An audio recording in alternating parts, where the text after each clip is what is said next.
India മരിച്ചിട്ട് നാം ജീവിക്കുന്നത് എന്തിന്? ബുധനാഴ്ച പുറത്തിറങ്ങിയ പത്രങ്ങളുടെ ഒന്നാം പേജിൽ ഒരു ചിത്രമുണ്ടായിരുന്നു. സിയാച്ചിനിൽ മരിച്ച ലാൻസ് നായിക് ബി സുധീഷിന്റെ മൃതദേഹത്തിനരികെ 4 മാസം പ്രായമുള്ള ഏക മകൾ മീനാക്ഷിയെ ഒരു ബന്ധു കൊണ്ടുവന്ന് കാണിക്കുന്നത്. മകളെ ഒരു തവണ പോലും കാണാതെയാണ് സുധീഷ് യാത്രയായത്. അതേ പത്രത്തിലെ മറ്റു പേജുകളിലെ വാർത്തകളും ഞാൻ വായിച്ചു നോക്കി. സർവകലാശാലകളിൽ രാജ്യസ്നേഹത്തെ ചൊല്ലി തല്ല്, നിയമസഭയിൽ ബഹളം, പാർലമെന്റിൽ ബഹളം, രാഷ്ട്രീയ കൊലപാതകം, ബാർക്കോഴ, അടുത്ത തെരഞ്ഞെടുപ്പിനുള്ള അടവു നയങ്ങൾ. എനിക്ക് ഒരേ സമയം അതിയായ ദുഃഖവും ലജ്ജയും തോന്നി. ജീവൻ നിലനിൽക്കാത്ത ഉയരങ്ങളിൽ സ്വന്തം രാജ്യത്തിനു വേണ്ടി കാവൽ നിന്ന ഒരു സൈനികൻ തനിക്ക് പിറന്ന മകളെ കൂടി കാണാൻ സാധിക്കാതെ മരിച്ച് മൃതദേഹമായി വന്നിരിക്കുന്നു. അദ്ദേഹത്തെ പോലുള്ളവർ തന്റെ ജീവൻ ബലി നൽകി നിലനിർത്തുന്ന സ്വാതന്ത്ര്യത്തിലും സുരക്ഷയിലും ഇരുന്ന് നമ്മൾ പരിഹാസരായി പകിട കളിക്കുന്നു. എന്താണ് രാജ്യസ്നേഹം എന്നതിനെക്കുറിച്ച് പറഞ്ഞ് വൃത്തികെട്ട രീതിയിൽ തല്ലുകൂടുന്നു. ഇതിൽ പരം നാണം കെട്ട മറ്റെന്തുണ്ട് ഭൂമിയിൽ? രാജ്യത്തിനു വേണ്ടി സ്വന്തം ജീവൻ ബലിവെക്കുന്ന മനുഷ്യരെ അപമാനിക്കാൻ ഇതിൽ കൂടുതൽ മറ്റെന്ത് വേണം?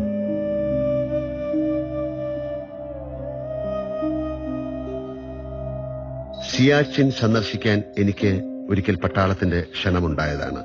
അന്നത് സാധിച്ചില്ല. അവിടുത്തെ പ്രകൃതിയും അതിനോട് മല്ലിട്ട് മാതൃരാജ്യത്തിനു വേണ്ടി നിൽക്കുന്ന അതിധീരരുടെ ജീവിതവും കാണണം എന്ന് ഇപ്പോഴും എനിക്ക് ആഗ്രഹമുണ്ട്. മകരമാസത്തിൽ മഞ്ഞിറങ്ങിയാൽ 10 മണിവരെ കമ്പിളിയിൽ സസുഖം കിടന്നുറങ്ങുന്നവരാണ് നമ്മൾ. നമുക്ക് പല്ല് തേക്കാൻ മുതൽ കുളിക്കാൻ വരെ ചൂടുവെള്ളം തരാൻ കുളിമുറികളിൽ ഗീസറുണ്ട്. അതിനുശേഷമാണ് നാം സർവകലാശാലകളിലും ഓഫീസുകളിലും പൊതുസ്ഥലത്തുമെല്ലാം എത്തുന്നത്. എന്നിട്ടാണ് നാം ചർച്ചകൾ നടത്തുന്നത്, സമരങ്ങൾ സംഘടിപ്പിക്കുന്നത്, കല്ലെറിയുന്നത്, പട്ടാളത്തെ തെറി പറയുന്നത്, അവരെ സംശയിക്കുന്നത്, രാജ്യദ്രോഹികളെ ആവിഷ്കാര സ്വാതന്ത്ര്യത്തിന്റെ ആളുകളായി ചിത്രീകരിക്കുന്നത്. രാത്രി തണുപ്പിനെ മറികടക്കാൻ നമുക്ക് ഒരു ഫയർ സൈഡോ വിസ്കിയോ വേണം. അവിടെ ഇരുന്നും നാം ഘോരഘോരം ചർച്ച ചെയ്യും.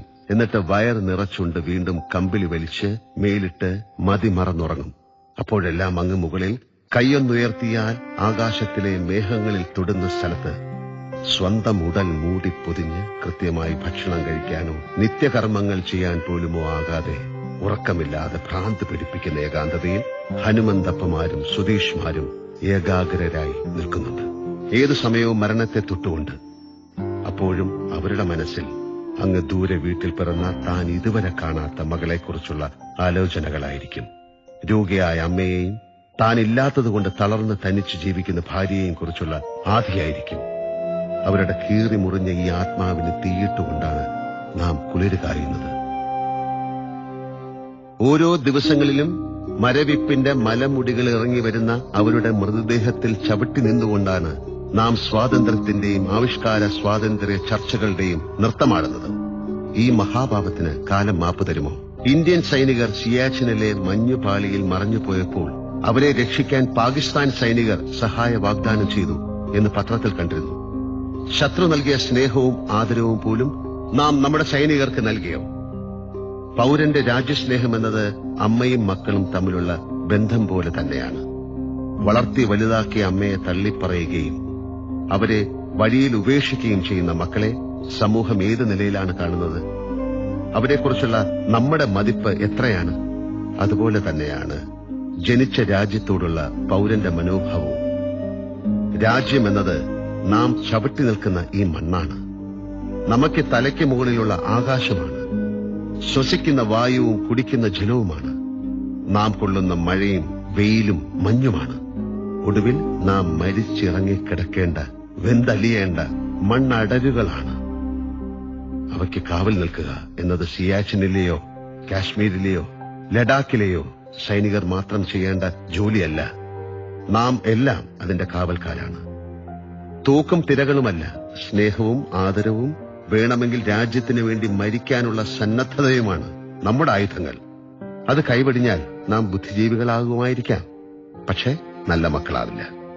എനിക്കിപ്പോൾ നടക്കുന്ന രാഷ്ട്രീയ ചർച്ചകളിലോ ബഹളങ്ങളിലോ താല്പര്യമില്ല. മനോഭാവം മാത്രമേ എന്നെ അലട്ടുന്നുള്ളൂ. എന്തുകൊണ്ടാണ് നാം നമ്മുടെ മക്കൾക്ക് ഇന്ത്യ എന്ന അത്ഭുതത്തെക്കുറിച്ച് പറഞ്ഞു കൊടുക്കാത്തത്? അതിന്റെ അത്ഭുതപ്പെടുത്തുന്ന സംസ്കാരത്തെപ്പറ്റിയും അതിന് കാവൽ നിൽക്കുന്ന ഹിമാലയത്തെക്കുറിച്ചും അതിനെ നനയ്ക്കുന്ന മഹാനദികളെക്കുറിച്ചും പറഞ്ഞു കൊടുക്കാത്തത്? അതിന്റെ സാഹിത്യത്തെക്കുറിച്ചും ചിന്തയെക്കുറിച്ചും മനസ്സിലാക്കി കൊടുക്കാത്തത്? ഒരച്ഛൻ മകൾക്ക് അയച്ച കത്തുകളെങ്കിലും വായിക്കാൻ നൽകാത്തത്? അത് ചെയ്താൽ മാത്രം മതി. ഒരു മകനും മകളും ഇന്ത്യക്കെതിരെ ഇവിടെ ജീവിച്ചുകൊണ്ട് മുദ്രാവാക്യം വിളിക്കില്ല. എവിടെയോ ഒരു പട്ടാളക്കാരൻ മരിച്ചു വീഴുമ്പോൾ നമ്മുടെ മക്കൾ ഒരു നിമിഷം സ്വയം കണ്ണടച്ചു നിന്നോളും. ഒരു തുള്ളി കണ്ണീർ പൂക്കൾ ഉദകമായി നൽകിക്കൊള്ളും. കുട്ടികളെ അയക്കേണ്ടത് സംസ്കാരത്തിന്റെ സർവകലാശാലകളിലേക്കായിരിക്കണം. അപ്പോൾ അവർ മുദ്രാവാക്യം വിളിക്കുന്ന അതേ ശക്തിയോടെ സല്യൂട്ട് ചെയ്യാനും പഠിക്കും. പ്രസംഗിക്കുന്ന അതേ വീറോടെ രാജ്യത്തെ ഓർത്ത് കരയാനും പഠിക്കും. അക്രമിയുടെ സ്വാതന്ത്ര്യത്തിന് വേണ്ടി വാദിക്കാത്ത സ്വരാജ്യത്തിന്റെ സുരക്ഷയെക്കുറിച്ച് ചിന്തിക്കും. എല്ലാ ചിന്തകളും നല്ലതാണ്. അവ രാജ്യത്തെ ഏതെങ്കിലും തരത്തിൽ പുരോഗതിയിലേക്ക് നയിക്കുമെങ്കിൽ. എല്ലാ സമരങ്ങളും നല്ലതാണ്. അത് രാജ്യത്തിന്റെ വളർച്ചയ്ക്ക് ഒരു ഇഷ്ടിക കൂടി വെക്കുമെങ്കിൽ. എല്ലാ ചർച്ചകളും നല്ലതാണ്. അത് എത്രയോ പേർ ജീവൻ നൽകി നേടിയ നിലനിർത്തുന്ന രാജ്യസ്വാതന്ത്ര്യത്തെ കൂടുതൽ സുരക്ഷിതമായി നിലനിർത്തുമെങ്കിൽ. അല്ലാത്തതെല്ലാം വ്യർത്ഥം മാത്രമല്ല, മാതൃനിന്ദ കൂടിയാണ്. ആരാണ് എഴുതിയത് എന്നോർമ്മയില്ല. ഇന്ത്യ ജീവിക്കുമ്പോൾ നമ്മൾ മരിക്കുന്നതെങ്ങനെ? ഇന്ത്യ മരിച്ചിട്ട് നമ്മൾ ജീവിച്ചിട്ടെന്ത് കാര്യം? ജയ് ഹിന്ദ്. സ്നേഹപൂർവ്വം, മോഹൻലാൽ.